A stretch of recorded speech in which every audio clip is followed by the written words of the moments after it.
Have you ever looked at the world and just wondered, why are some countries rich while others seem to be stuck in a cycle of poverty they just can't break? Well, today, we're going to tackle that exact question. We're diving into a really powerful theory that tries to explain this frustrating cycle. It's almost like they're in a maze. A country takes one small step forward, makes a little progress, and then bam! Something seems to pull it right back to where it started. It's an economic trap, and understanding what it is, well, that's the first step to figuring out how to escape. And this trap has a name. An economist named R.R. Nelson called it the low-level equilibrium trap. Now that sounds complicated, but the idea is actually pretty straightforward. It's basically a situation where a country is stuck because any tiny bit of economic growth gets eaten up almost immediately by a fast-growing population. So, let's get into the nuts and bolts here. How does a trap like this actually work? Let's break down the mechanics of this vicious cycle.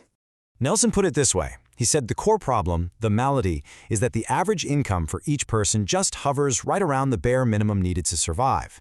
It's stable, sure, but it's a stability that keeps the economy completely pinned down, with no room for real growth. So, picture this. A country's total income goes up a little bit. Great, right? Well, this leads to slightly better food, better healthcare, so naturally the death rate drops. That's a good thing. But it also means the population starts to grow, and fast. And now that little bit of extra income has to be spread among more and more people. And just like that, the average income per person falls right back to where it started. The trap snaps shut. To really get a handle on this, looking at it visually helps a lot. Nelson used a few simple graphs to show how these powerful forces all connect and interact. Let's walk through them. Okay, so this first graph shows the connection to population. Look at the bottom axis. That's the average income per person. As it starts to go up, you can see the population growth rate also shoots up really quickly. And this makes total sense, right? Better living conditions mean people live longer and the population grows. Now, here's the second piece of the puzzle, the investment problem. This graph shows that when people's incomes are really low, basically before they reach that point labeled X, they have to spend every single penny just to survive. There's nothing left over for savings. And if there are no savings, there's no money for investment. And investment is the engine that drives real, long-term economic growth. So, what happens when you put these two things together, when your population is growing faster than your income? Well, this is the exact moment the trap closes in. And this final graph shows it all in one picture. The economy gets stuck at what's called point S. That's the equilibrium point. At this specific income level, any small gain is immediately wiped out by an equal or even bigger jump in population. It just pulls the average income right back down. The economy is literally trapped. It sounds pretty bleak, but is there a way out? Is it possible to escape? Nelson thought so. Let's take a look at what it takes to pull off this great escape. The only way forward is to completely flip the equation. To escape this trap, a country's income has to grow faster than its population.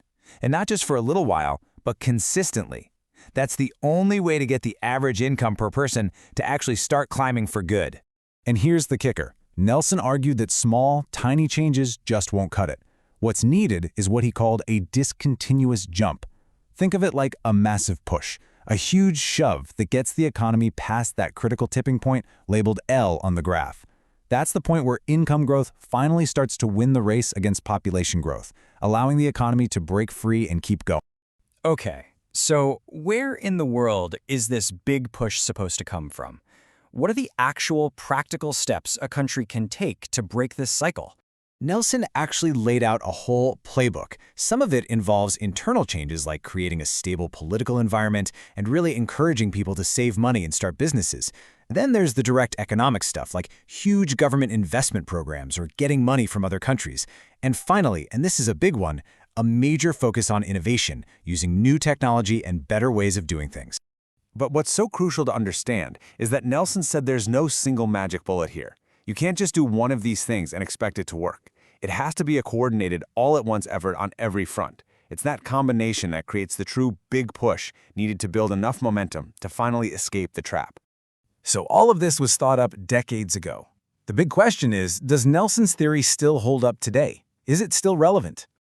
Oh, absolutely. The core idea is as powerful as ever.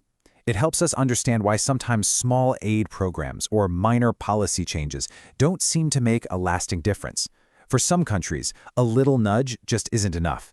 They need that massive, game-changing push to fundamentally alter their economic future. And that leaves us with one last really important question to think about. Is this poverty trap some unbreakable law of economics? Or is it a challenge? A really tough one for sure, but one that we can actually overcome with the right policies, new technologies, and by working together on a global scale. What do you think?